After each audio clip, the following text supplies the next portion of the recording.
Spring Breakers is probably one of this year's maybe kind of cult films, because it's not kind of what the title kind of, what you think the film is, and it is quite a bit of like a backseat if you really had expectations to what you thought this film is.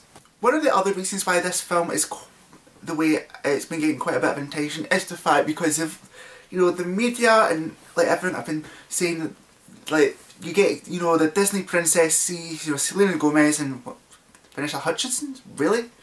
They're in this film. They're wearing like bikinis. They're doing drugs, drinking, inappropriate things, basically kind of like tarnish the kind of like Disney image of them.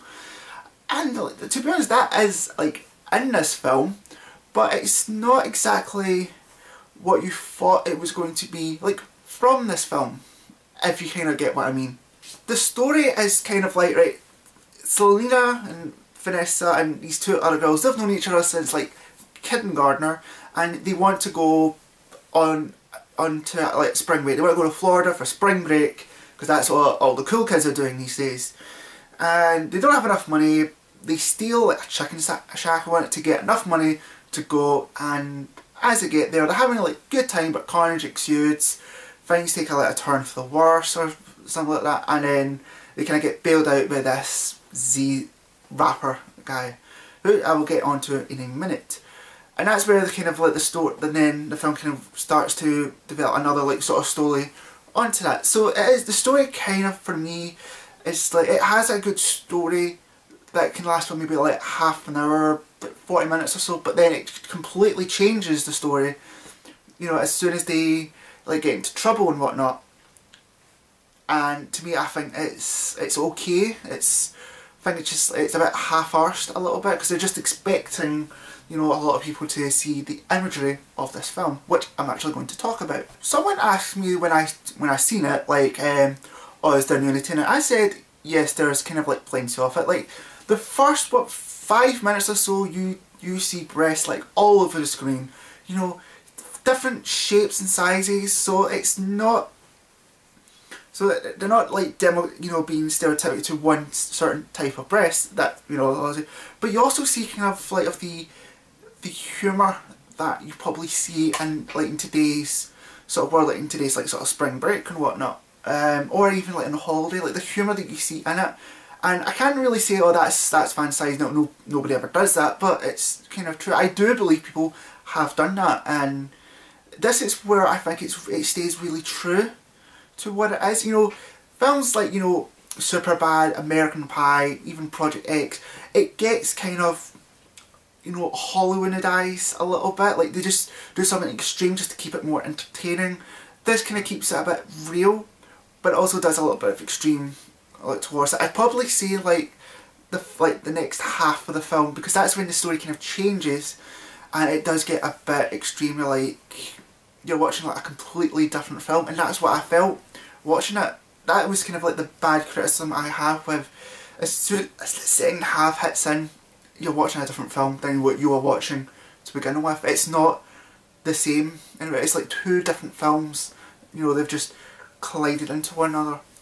But one of the best things I would say, and actually this is probably the reason why this film is not really as bad as I would have said it is James Franco playing the C-list sort of rapper gangster guy in the film. Like you see him like in the film, you see like he's on stage, he's rapping, doing like, that thing, and then he then becomes a character of his own. He gets like the whole second half to himself, and I'll tell you this, like James Franco was like amazing in this film. Like, who would have thought? I didn't realise that was him until someone had said that he was in it. I was like, really? That is him? Because it just doesn't look like him. But like he had to he hung out with a couple of these gangsters guys for quite a while, like I think a few days or whatnot. So he really became like got into character, and it was just utterly amazing. What also was I would say is amazing is like the soundtrack, the music. It fits the tone of the film really well, because it's very of that kind of generation, and I think that's pretty cool. One of the other criticisms I have with it though is the film just seems to be quite jumpy. it jumps quite a lot and it's hard to kind of like keep a hold on it a little bit, and you don't, and this kind of suffers the sort of the Dark Knight Rises problem. Is, to me it feels like they've only been there like a few days. That's the way it only feels like. They've only been there for like a few days. We don't know how long these people have been there because the film just kind of like cuts quite a lot, you know, cuts all over the place.